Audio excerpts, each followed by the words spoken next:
Hey guys and girls, எல்லாருக்கும் வணக்கம். என் பேர் ஆதித்யா. இது நம்ம சேனலோட ஃபர்ஸ்ட் வீடியோ. இந்த வீடியோவில் நம்ம என்ன பார்க்க போறோம்னா KVPY எக்ஸாம். இந்த எக்ஸாம் பற்றி தான் பார்க்க போறோம். KVPY எக்ஸாம்ங்கிறது ஸ்காலர்ஷிப் என்ட்ரன்ஸ் எக்ஸாமினேஷன். ஸோ நம்ம வீடியோக்குள்ள போகிறதுக்கு முன்னாடி நான் எதுக்கு நான் சேனல் ஆரம்பிச்சேன்னு சொல்லிக்கிறேன். என் பேர் ஆதித்யா. நான் லாஸ்ட் இயர் தான் 12th முடித்தேன். 2020 பாஸ் அவுட்.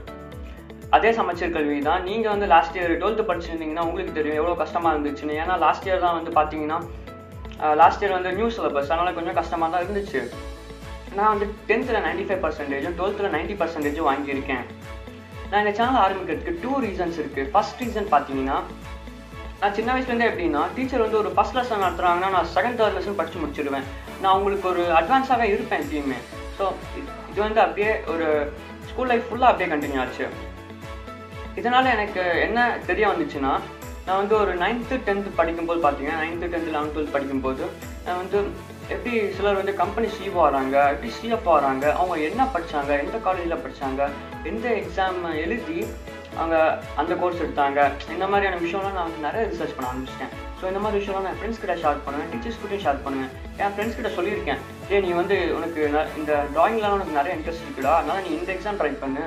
ஸோ இந்த எக்ஸாம் எழுதுனீங்கன்னா நீ ஒரு பெரிய ஆர்டிஸ்ட் ஆகலாம், அந்த மாதிரிலாம் நான் சொல்லியிருக்கேன் என் ஃப்ரெண்ட்ஸ்கிட்ட.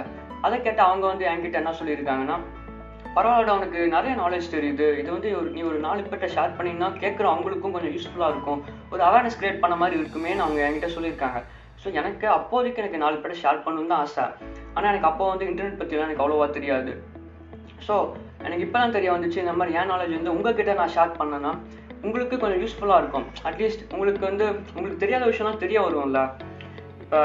இப்போ உங்களுக்கு சில எக்ஸாம் பற்றியும் உங்களுக்கு தெரியாது. சில எக்ஸாம்லாம் பார்த்தீங்கன்னா ரொம்ப அண்டர் ரேட்டடாக இருக்குது. அந்த எக்ஸாம் பற்றிலாம் நான் உங்ககிட்ட சொன்னேன்னா உங்களுக்கு சப்போஸ் அதில் இன்ட்ரெஸ்ட் இருந்துச்சுன்னா நீங்கள் அந்த என்ட்ரன்ஸ் எக்ஸாம் நீங்கள் ட்ரை பண்ணி நீங்கள் உங்கள் லைஃப்பில் முன்னேறலாம். ஸோ அந்த ஒரு ரீசனுக்காக நான் இந்த சேனல் ஆரம்பித்தேன். செகண்ட் ரீசன் பார்த்தீங்கன்னா அது என் பர்சனல் ரீசன். அது என்னென்னா, நான் பார்த்த வரைக்கும் நான் எங்கேயாச்சும் வெளியே போகும்போதோ இல்லை எங்கேயாச்சும் ரோட்டில் நடந்து போகும்போதும் பார்த்துருக்கேன். இதே மாதிரி இப்போ இருக்க ஸ்டூடெண்ட்ஸ்லாம் பார்த்தீங்கன்னா எப்போ பார்த்தாலும் கையில் phone, Free Fire, PUBG, Clash of Clans, அது இதுன்னு எப்போ பார்த்தாலும் அதே விளையாடிட்டு இருக்காங்க. ஸோ நான் விளையாடுறது தப்புன்னு சொல்லலை. குறிப்பிட்ட சிலர் பார்த்தீங்கன்னா 24 ஹவர்ஸும் அதே கேமு. ஸோ அதனால் அவங்களுக்கு என்ன ஆகுதுன்னா, அவங்க லைஃப் பற்றி அவங்க யோசிக்கிறதே இல்லை. அவங்க என்ன பண்ணலாம், அவங்களுக்கு என்னென்ன ஆப்பர்ச்சுனிட்டிஸ் இருக்குது, என்னென்ன எக்ஸாம் எழுதி அவங்க என்னென்ன ஆகலாம், என்னென்ன ஜாப்ஸ் இருக்குது, இதை பற்றிலாம் அவங்க யோசிக்கிறதே இல்லை. அதனால் அவங்களுக்கு தெரிய வரதும் இல்லை. ஸோ அந்த மாதிரி இருக்கவங்களுக்கு என் மூலமாக ஒரு உதவி செய்யலாமே தான் இந்த சேனல் ஆரம்பிச்சிருக்கேன். அது இல்லாமல் நான் அவங்களுக்கெல்லாம் ஒரு அவேர்னஸ் கிரியேட் பண்ணணும்னு இந்த சேனல் ஆரம்பிச்சிருக்கேன். ஸோ நம்ம இந்த வீடியோவில் KVPY எக்ஸாம் பற்றி பார்க்க போகிறோம். KVPY எக்ஸாம் 3 டைப்ஸ் இருக்குது. KVPY SA, SB and SX. So அது மட்டும் இல்லாமல் நம்ம இந்த வீடியோவில் எக்ஸாம் பேட்டர்ன், பேப்பர், இது சிலபஸ், அப்புறம் இந்த எக்ஸாம் எப்படி ப்ரிப்பேர் ஆகலாம், என்னென்ன புக்ஸ் நீங்கள் ரெஃபர் பண்ணலாம், இந்த மாதிரி பல விஷயங்களை பார்க்க போகிறோம். ஸ்கிப் பண்ணாமல் இந்த வீடியோ பாருங்கள். டைம் வேஸ்ட் பண்ணாமல் நம்ம இந்த வீடியோக்குள்ளே போயிடலாம். உங்கள் லைஃப்பில் நீங்கள் ஒரு பெரிய ரிசர்ச்சராகவோ இல்லை ரிசர்ச் சயின்டிஸ்டாகவோ வரணும்னு ஆசைப்பட்டீங்கன்னா, இல்லை சப்போஸ் நீங்கள் ஒரு பெரிய ரிசர்ச் கம்பெனியில் வேலை செய்யணும், அந்த மாதிரி உங்களுக்கு ஒரு ஆம்பிஷன் இருந்துச்சுன்னா நீங்கள் இந்த எக்ஸாமை கண்டிப்பாக எழுதணும். இந்த exam department of science and technology fund பண்ணுறாங்க. இந்த எக்ஸாம் 3 ஸ்ட்ரீம்ஸ் இருக்குது, 3 டிஃப்ரெண்ட் ஸ்ட்ரீம்ஸ் இருக்குது. KVPY SA, KVPY SB, KVPY SX. So first நான் KVPY என்னன்னு சொல்லிக்கிறேன். KVPYயோட அப்ரிவேஷன் பார்த்தீங்கன்னா கிஷோர் வைஜ்ஞானி புரோத்சாகன யோஜனா. இது department of science and technology இந்த எக்ஸாம் ஆரம்பிச்சிருக்காங்க. ஏன்னா இந்த மாதிரி ரிசர்ச் செய்யணும், இந்த மாதிரி ரிசர்ச்சர் ஆகணும், ரிசர்ச் ஃபீல்டில் இன்ட்ரெஸ்ட் இருக்க ஸ்டூடெண்ட்ஸ்க்கு ஒரு ஆப்பர்ச்சுனிட்டி உருவாக்கி தரணும்னு இந்த எக்ஸாம் அவங்க கண்டக்ட் பண்ணுறாங்க. ஸோ KVPY SA பார்த்தீங்கன்னா நீங்கள் இப்போது ஒரு 11th ஸ்டாண்டர்ட் படிக்கிறீங்கன்னா நீங்கள் அந்த எக்ஸாம் எழுதலாம். KVPY SX நீங்கள் இப்போ 12th ஸ்டாண்டர்ட் கரண்ட்டாக படிச்சுட்டு இருக்கீங்கன்னா நீங்கள் KVPY SX எக்ஸாம் எழுதலாம். KVPY SB யாருக்குன்னா, நீங்கள் சப்போஸ் காலேஜ் ஃபஸ்ட் இயர் ஏதோ ஒரு பேசிக் சயின்ஸ் கோர்சஸ் எடுத்துருக்கீங்க, ஏதோ ஒரு BSc கோர்சஸ் எடுத்துருக்கீங்கன்னா நீங்கள் அந்த எக்ஸாம் நீங்கள் இப்போ எழுதலாம். ஸோ மறந்துடாதீங்க, KVPY SA 11th ஸ்டூடெண்ட்ஸுக்கு, KVPY SX 12th ஸ்டாண்டர்ட் ஸ்டூடெண்ட்ஸ்க்கு, KVPY SB college first year basic science courses எடுத்திருந்தால் நீங்கள் எழுதலாம். இப்போ நம்ம KVPY எக்ஸாமுக்கான எலிஜிபிலிட்டி க்ரைட்டீரியாஸ் பார்க்கலாம். KVPY SA exam, KVPY SA exam எழுதணும்னா நீங்கள் இப்போது இப்போ இந்த அகாடமிக் இயர் நீங்கள் வந்து 11th ஸ்டாண்டர்ட் படிச்சுட்டு இருந்தால் நீங்கள் இந்த எக்ஸாம் எழுதலாம். நீங்கள் அட்லீஸ்ட் 75% ஆஃப் மார்க்ஸ் உங்கள் மேத்ஸ் அண்ட் சயின்ஸ் சப்ஜெக்டில் 10th ஸ்டாண்டர்டில் வாங்கியிருக்கணும். ஸோ இதுதான் கேவிபிஒய் எஸ்சிஏக்கான eligibility criteria. KVPY SX. So நீங்கள் கேவிபிஒய் எஸ்எக்ஸ் எக்ஸாம் எழுதணுன்னா நீங்கள் இப்போது இந்த அகாடமிக் இயர் 12th ஸ்டாண்டர்ட் படிச்சுட்டு இருக்கணும். அது இல்லாமல் நீங்கள் உங்களோட 10th ஸ்டாண்டர்டில் at least 75% of marks maths and சயின்ஸில் வாங்கியிருக்கணும். அது இல்லாமல் உங்களோட 11th ஸ்டாண்டர்டில் சயின்ஸ் சப்ஜெக்ட்ஸில் நீங்கள் ஒரு 60% ஆஃப் மார்க்ஸ் வாங்கியிருக்கணும். அட்லீஸ்ட் 60% ஆஃப் மார்க்ஸ் உங்கள் சயின்ஸ் சப்ஜெக்ட்ஸில் வாங்கியிருக்கணும். நீங்கள் சயின்ஸ் சப்ஜெக்ட்ஸ்னால் என்னன்னு நீங்கள் இப்போ கேட்கலாம். சயின்ஸ் சப்ஜெக்ட்ஸ்னால் physics, chemistry and maths. So இந்த 3 சப்ஜெக்டில் நீங்கள் அட்லீஸ்ட் ஒரு 60% ஆஃப் மார்க்ஸ் உங்களோட 11th ஸ்டாண்டர்டில் வாங்கியிருந்தால் நீங்கள் இந்த எக்ஸாமுக்கு எலிஜிபிள். ஸோ கேவிபிஒய் எஸ்பி எக்ஸாமுக்கான எலிஜிபிலிட்டி க்ரைட்டீரியா இப்போ பார்க்கலாம். இப்போது நீங்கள் இந்த கரண்ட் இயர், இந்த அகாடமிக் இயர் நீங்கள் வந்து எனி பேசிக் சயின்ஸ் கோர்ஸ் எடுத்து ஃபஸ்ட் இயர் படிச்சுட்டு இருந்தீங்கன்னா நீங்கள் இந்த எக்ஸாமுக்கு எலிஜிபிள். நீங்கள் உங்களோட 11th 12th வந்து அட்லீஸ்ட் 60% ஆஃப் மார்க் சயின்ஸ் சப்ஜெக்ட்ஸில் வாங்கியிருக்கணும். இதுதான் இந்த எக்ஸாமுக்கான eligibility criteria.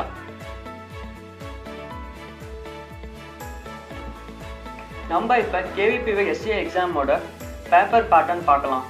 So KVPY எஸ்சிஏல total 80 questions இருக்குது.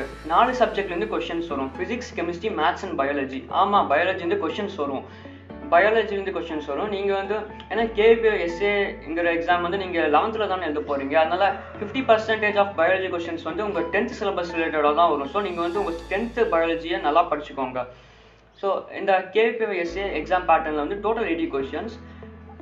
இந்த எக்ஸாம் பேப்பர் வந்து 2 பார்ட்ஸாக டிவைட் ஆகுது. பார்ட் 1லேருந்து 60 கொஷின்ஸும் பார்ட் 2லேருந்து 20 கொஷின்ஸும் வரும். So total 80 questions. இந்த 80 கொஷின்ஸ் வந்து 4 சப்ஜெக்ட்ஸ்க்கு ஈக்குவலாக டிவைட் ஆகும். அதாவது maths 20 questions, physics 20 questions, chemistry 20 questions, biology 20 questions. So அப்புறம் இந்த எக்ஸாமில் வந்து நெகட்டிவ் மார்க்கிங்ஸ் இருக்குது. அது வந்து பார்த்தீங்கன்னா எப்படின்னா பார்ட் 1ல் வந்து 60 கொஷின்ஸ் இருக்கா.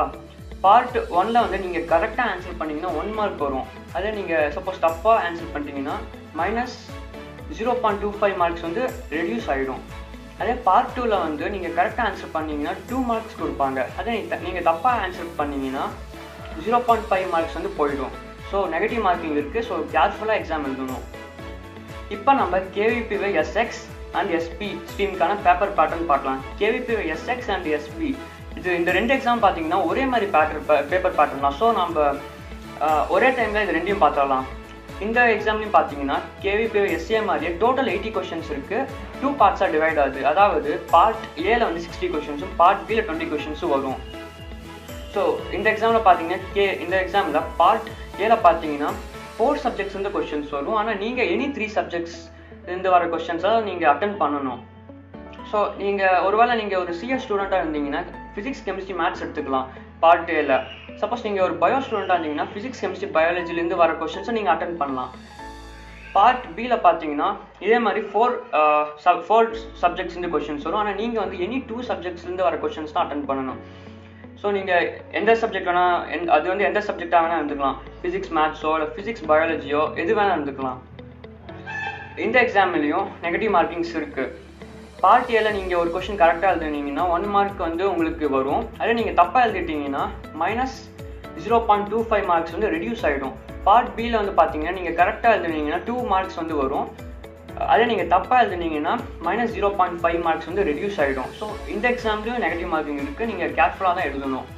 3 எக்ஸாமுக்குமே, அதாவது KVPY SCA, SP and SX, இந்த 3 எக்ஸாமுக்குமே பார்த்தீங்கன்னா 3 hours தான் time duration. So time management நம்ம தான் பண்ணிக்கணும். ஏன்னா இந்த மாதிரி எக்ஸாம் பார்த்தீங்கன்னா மல்டிபிள் சாய்ஸ் கொஷின்ஸ் 4 ஆப்ஷன்ஸ் இருக்கும். அந்த 4 ஆப்ஷன்ஸுமே பார்த்தீங்கன்னா ஒரே மாதிரி தான் இருக்கும். ஸோ அதில் எது கரெக்ட் ஆன்சர்னு கண்டுபிடிச்சி எழுதுறதுக்குள்ளேயே நம்மளுக்கு டைம் முடிஞ்சு போயிடும். இதான் நடக்கும்.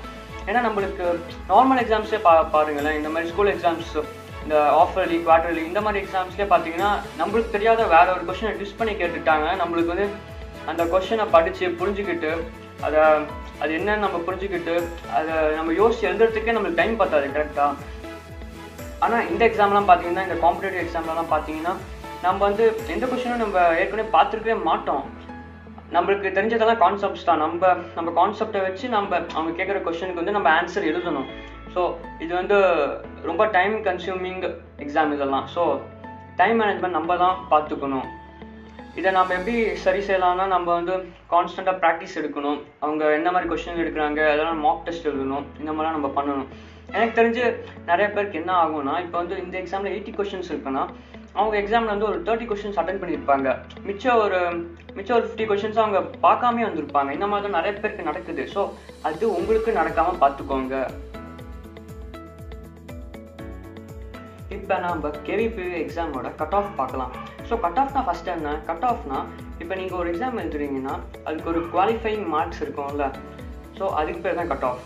ஸோ நீங்கள் ஒரு ஜென்ரல் கேட்டகரி ஸ்டூடெண்ட்டாக இருந்தீங்கன்னா நீங்கள் 50% மேலே எடுக்க ட்ரை பண்ணுங்கள். அதே நீங்கள் SST கேட்டகரி ஸ்டூடெண்ட்டாக இருந்தால் நீங்கள் 45% மேலே எடுக்க ட்ரை பண்ணுங்கள். கட் ஆஃப்ங்கிறது பார்த்தீங்கன்னா அது வருஷத்துக்கு வருஷம் மாறிக்கிட்டே இருக்கும். சில வருஷம் 40% எடுத்தால் போதும், சில வருஷம் 50% எடுக்கணும், அந்த மாதிரி மாறிக்கிட்டே இருக்கும். ஸோ நான் இப்போ சொன்ன கட் ஆஃப் வந்து பார்த்தீங்கன்னா அது வந்து ஒரு கான்ஸ்டண்ட்டாக இருக்குது. இது வரைக்குமே கான்ஸ்டண்ட்டாக இருக்குது. ஸோ நான் அந்த கட் ஆஃப் சொன்னேன். ஸோ நீங்கள் ஒரு சேஃப்டிக்கு நீங்கள் வந்து ஜென்ரல் கேட்டகரி ஸ்டூடெண்ட்டாக இருந்தீங்கன்னா நீங்கள் ஒரு 50% எடுத்தே தான் ஆகணும். ஸோ நீங்கள் SST கேட்டகரி ஸ்டூடெண்ட்டாக இருந்தீங்கன்னா ஒரு சேஃப் ஜோனுக்கு நீங்கள் ஒரு 45% மேலே எடுக்க ட்ரை பண்ணுங்கள். அப்புறம் நான் வந்து இப்போ பர்சன்டேஜ்னு சொல்லிட்டு இருந்தீங்க. உங்களில் சிலருக்கு வந்து இந்த ஒரு டவுட் வந்துருக்கும். ஸோ பர்சன்டேஜ்னு சொல்கிறாங்க, பர்சன்டேஜும் ஒன்றே சேமாக தான் இருக்குமோன்னு உங்களுக்கு சிலருக்கு டவுட் வந்துருக்கும். கண்டிப்பாக பர்சன்டேஜ் வேறு, பர்சன்டேஜ் வேறு. பர்சன்டேஜுங்கிறது வந்து இப்போ 100 மார்க்ஸுக்கு ஒரு எக்ஸாம் எழுதுறீங்கன்னா நீங்கள் ஒரு 90 மார்க்ஸ் வாங்கினீங்கன்னா 90% ஆகும். அதே பர்சன்டேஜுங்கிறது வேறு. இப்போ கேவிபிவி எக்ஸாம் டோட்டல் மார்க்ஸ் வந்து பார்த்தீங்கன்னா 100 மார்க்ஸு. ஸோ அதில் வந்து ஃபஸ்ட்டு மார்க் எடுத்தவன் வந்து 90 மார்க்ஸ் எடுக்கிறான்னு வச்சுக்கோங்க. ஸோ அந்த 90 மார்க்ஸ் எடுத்தவனை வந்து 100% கன்சிடர் பண்ணுவாங்க. அந்த 90 மார்க்ஸ் வந்து இப்போ 100% ஆயிடுச்சு. ஓகேவா? சப்போஸ் நீங்கள் அதே எக்ஸாமில் வந்து நீங்கள் 80 மார்க்ஸ் எடுத்தீங்கன்னா அது வந்து 88.8% உங்களுக்கு வரும். ஸோ ஃபஸ்ட்டு மார்க் எவ்வளோ எடுக்கிறானோ அது டிபெண்ட் ஆகி கீழே இருக்கவங்களோட பர்சன்டேஜ் வரும். ஸோ அதான் பர்சன்டேஜ் வேறு, பர்சன்டேஜ் வேறு, ஞாபகம் வச்சுக்கோங்க. ஸோ அதான் கட் ஆஃப் வந்து பார்த்தீங்கன்னா வருஷத்து வருஷம் மாறிக்கிட்டே இருக்கும். ஸோ ஒரு சேஃப் ஜோனுக்கு 50% மேலே எடுக்க ட்ரை பண்ணுங்கள்.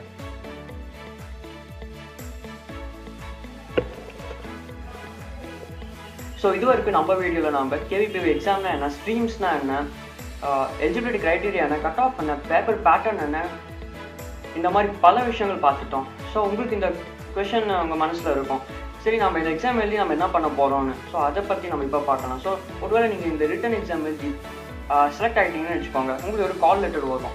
கால் லெட்டர்னால் உங்களை இன்டர்வியூக்கு கூப்பிடுவாங்க. ஸோ நீங்கள் அந்த இன்டர்வியூ இப்போ கிளியர் பண்ணிட்டீங்கன்னா உங்களுக்கு இந்தியன் இன்ஸ்டிடியூட் ஆஃப் சயின்ஸில் படிக்கிறதுக்கான ஒரு ஆப்பர்ச்சுனிட்டி கிடைக்கும்.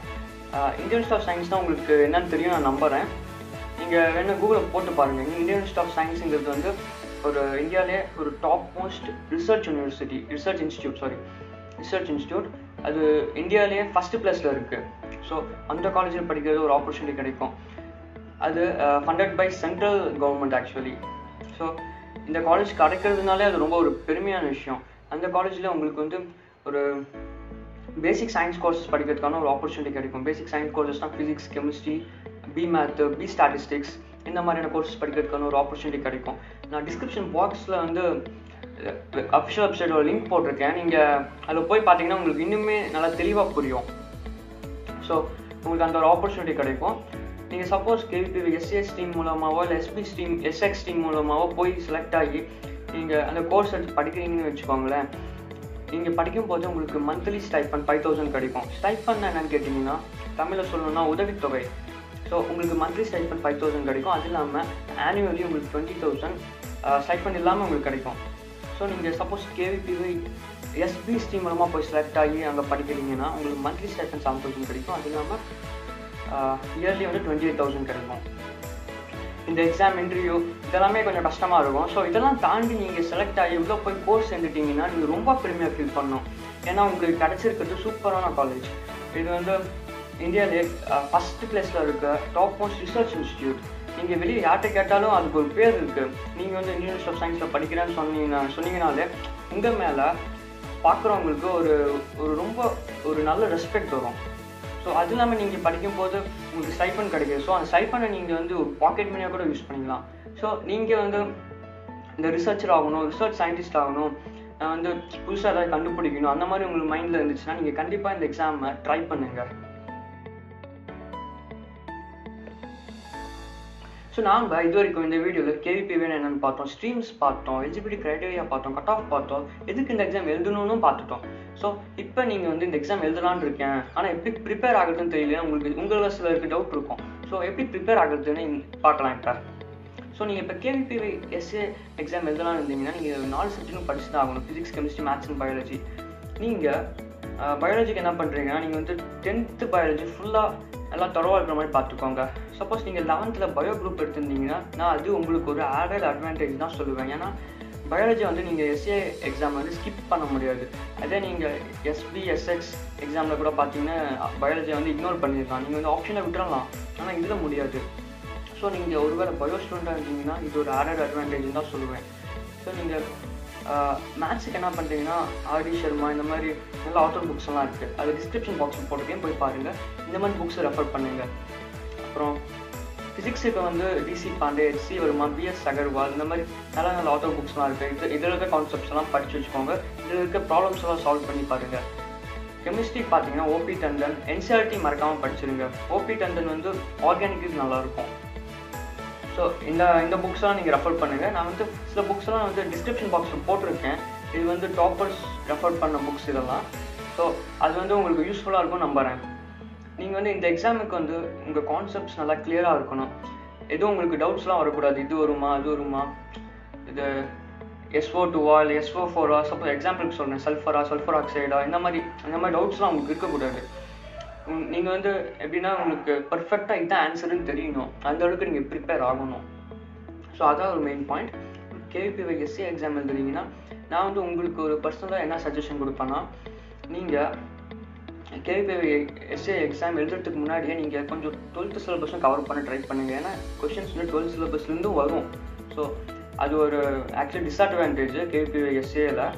ஸோ நீங்கள் 12th சிலபஸை கவர் பண்ண ட்ரை பண்ணுங்கள். எஸ்எக்ஸ் எக்ஸாம் எழுதும்போது ஒரு பழகி போயிடும். ஏன்னா கேவிபிவி எஸ்எக்ஸ் எக்ஸாம் எழுதும்போது நீங்கள் 11th சிலபஸ் வரும், அது இல்லாமல் 12th சிலபஸும் வரும். ஸோ அது உங்களுக்கு பெருசாக எதுவும் தெரியாது. ஆனால் எஸ்ஏ எக்ஸாமில் ஒரு நல்லாவே டிஃப்ரென்ஸ் தெரியும். ஏன்னா நீங்கள் 10th-லேருந்து 11th வந்திருக்கீங்க. 11th சிலபஸே பார்த்தீங்கன்னா உங்களுக்கு ஹெவியாக இருக்கும். ஒரு 10th-லேருந்து 11th ஒரு பெரிய ஒரு ட்ரான்சிஷன். ஸோ உங்களுக்கு நல்லா கஷ்டமாக தான் இருக்கும் எக்ஸாம் பார்த்தீங்கன்னா. அதனால் நீங்கள் கஷ்டமாக தான் ஃபீல் பண்ணுவீங்க. ஆனால் 12th போன அப்புறம் உங்களுக்கு எஸ்எக்ஸ் எக்ஸாம் எழுதும்போது உங்களுக்கு கொஞ்சம் இந்த கஷ்டமாக இருக்கிற மாதிரிலாம் உங்களுக்கு தோணாது. ஏன்னா உங்களுக்கு பழகி போயிருக்கும். ஸோ கான்செப்ட்ஸ் எல்லாம் நல்லா கிளியராக வச்சுக்கோங்க. உங்களால் கண்டிப்பாக இந்த எக்ஸாமை கிளியர் பண்ண முடியும். உங்கள் எல்லாருக்கும் இந்த வீடியோ யூஸ்ஃபுல்லாக இருக்குன்னு நான் நம்புகிறேன். ஏன்னா நம்மள பல பேருக்கு இந்த மாதிரி கேவிபிவின்னு ஒரு எக்ஸாம் இருக்குன்னு தெரிய வரதே இல்லை. நம்மளுக்கு JEE தெரியும், நீட் எக்ஸாம் தெரியும், ஏன்னா அது இன்ஜினியரிங் மெடிக்கல் ஃபீல்டு எக்ஸாம். இந்த மாதிரி கேவிபிவி எக்ஸாம் ரிசர்ச் ஃபீல்டுக்கு ஒரு தனியாக ஒரு எக்ஸாம் இருக்குது, நம்மள பல பேருக்கு தெரிய வரதே இல்லை. ஸோ இந்த வீடியோ யூஸ்ஃபுல்லாக இருக்குன்னு நான் நம்புகிறேன். இந்த வீடியோ உங்களுக்கு பிடிச்சிருந்தா லைக் பண்ணுங்கள், மறக்காமல் சப்ஸ்கிரைப் பண்ணுங்கள். ஏன்னா நான் இதே மாதிரி நிறையா யூஸ்ஃபுல்லான வீடியோஸ் போடலான்னு இருக்கேன். எனக்கு இருக்க நாலேஜ் நான் உங்கள் கூட ஷேர் பண்ணலான்னு நான் விருப்பப்படுறேன். ஸோ மறக்காமல் சப்ஸ்கிரைப் பண்ணுங்கள். நீங்கள் இந்த வீடியோ யூஸ்ஃபுல்லாக இருக்குது, நான் புதுசாக ஏதோ கற்றுக்கிட்டேன், புதுசாக ஏதோ ஒரு விஷயம் தெரிஞ்சுக்கிட்டேன்னு நீங்கள் ஃபீல் பண்ணிங்கன்னா உங்களோட 5 க்ளோஸ் ஃப்ரெண்ட்ஸில் பெஸ்ட் ஃப்ரெண்ட்ஸுக்கு இந்த வீடியோ ஷேர் பண்ணுங்கள். ஸோ அவங்களுக்குமே இந்த மாதிரி எல்லாம் எக்ஸாம் இருக்குன்னு அவங்களுக்கு தெரிய வரும். ஸோ இந்த வீடியோவை உங்கள் 5 பெஸ்ட் ஃப்ரெண்ட்ஸ்க்கு ஷேர் பண்ணுங்கள். எனக்கு இன்னொரு சேனலும் இருக்குது, ஸ்மார்ட் ஸ்வாகின்னு இங்கிலீஷ் சேனல். அதில் கிட்டத்தட்ட ஒரு 50 வீடியோஸ் அப்லோட் பண்ணியிருப்பேன். அதில் பார்த்தீங்கன்னா நான் இதே மாதிரி கோர்சஸ், எக்ஸாம்ஸ் இந்த மாதிரி நிறைய வீடியோஸ் அப்லோட் பண்ணியிருக்கேன். ஸோ அதையும் போய் பாருங்கள். லிங்க் நான் டிஸ்கிரிப்ஷன் பாக்ஸில் போட்டிருக்கேன். நான் உங்களை அடுத்த வீடியோவில் சந்திக்கிறேன். Until then, I'm Aditya. See you.